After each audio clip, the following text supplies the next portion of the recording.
So both of us have had recent deaths in our family, people that are close to us, and it's made us think a little bit more about death. And that resulted in our making our own funeral arrangements. Yes.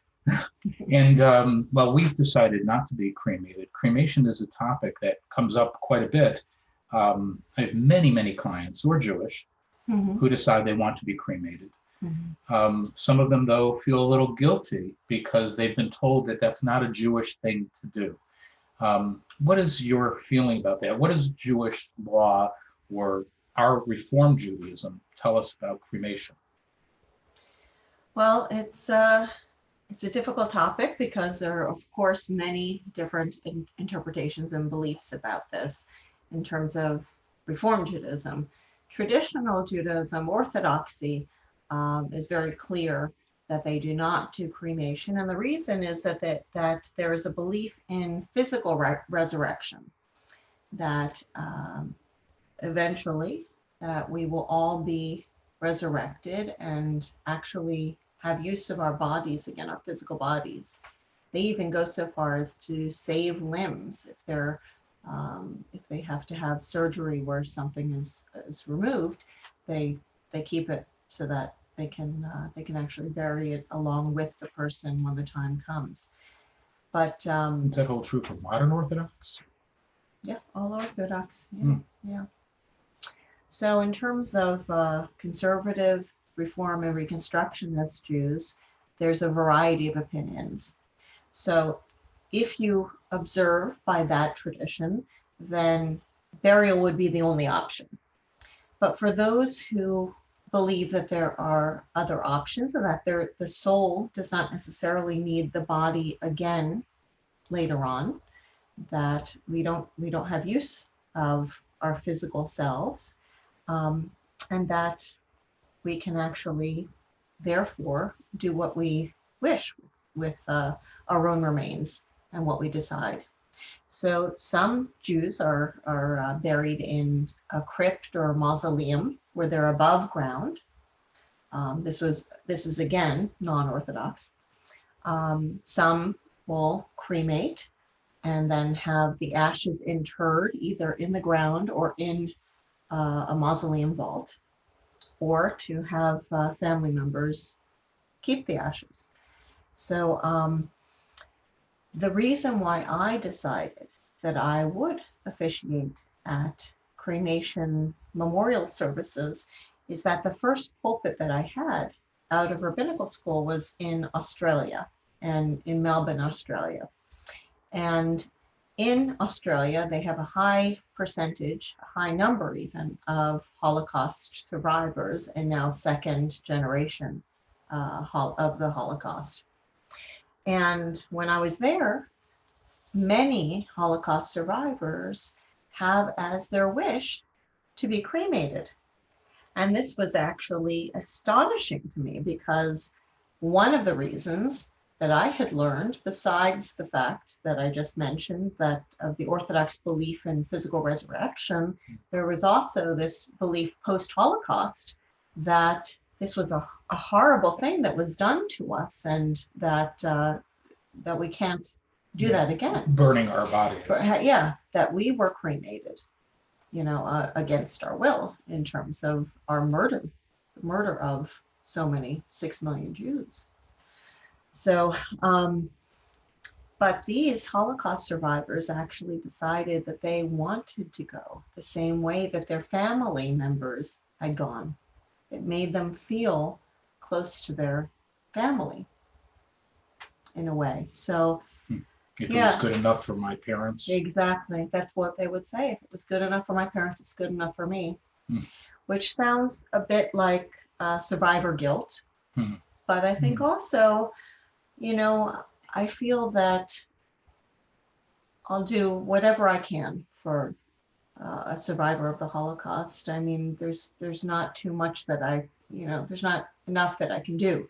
So if that's what they choose, who's to say, oh no, you survived the Holocaust, but I'm not going to do this, your last wishes. So I officiated at them, and They were just as filled with beauty and meaning and all of the other the blessings and prayers and traditions that really make it a Jewish funeral type of a service. So I do actually officiate still to this day, but it does make me a little bit of an outlier in certain rabbinic contexts. There are a lot of rabbis who do not Reform officiate. rabbis as well. There are some Reform rabbis who don't either, Hmm. that feel that it's really important to bury.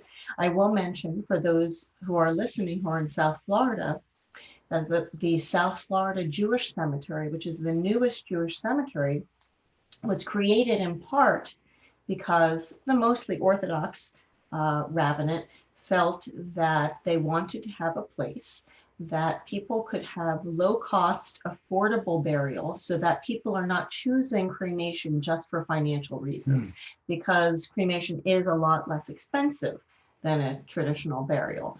So they have a lot more reasonable rates. So people should not feel that they have to make that choice just for finances.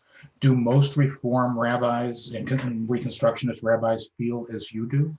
Do they take that same I position? don't know. Mhm. I've met people. I haven't done a formal survey, but I've met people who are on both sides of the issue. Right.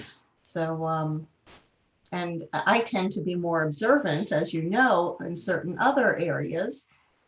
So I would be, excuse me, in some rabbinical gatherings where I would be much more observant of kashrut, for example, or Shabbat or other observances. Right. I would be considered to be more traditional, but this I'm much more flexible on for the reasons that I mentioned. I really want to fulfill people's last wishes. So when people come to me for counsel before they decide what they are doing, I certainly tell them what the tradition is and why, that there are these two reasons why people have avoided cremation in Jewish tradition. And I also explain why I do it and say that if that's their wish, that I will. And what is So- this ashes to ashes, dust to dust that you hear? Well, yes. Well, ashes to ashes and dust to dust is actually an idea that it naturally happens, that we have a pine box. Mhm. Traditionally, there's even a hole in the bottom of the pine box so that the body's decomposition, I guess you would call it, decomposing, will happen as quickly and as naturally as possible.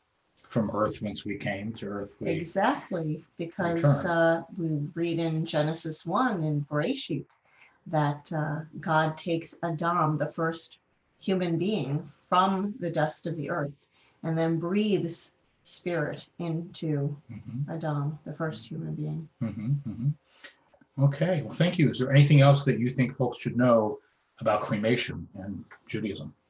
No, but I just I find it interesting that wherever I go around the world, and I have been, as you know, I have been an itinerant rabbi before my kids, and I did get to see different people's rituals. There are minhagim, there are customs that are indicative of a particular place. So in Australia and New Zealand, actually, they have this custom of putting rose petals, the tops of roses, the whole thing, into the grave after, just right on top of the casket before all the earth is poured on top. Ah, okay. So Very nice. Yeah. Well, thank you very much. Thank you.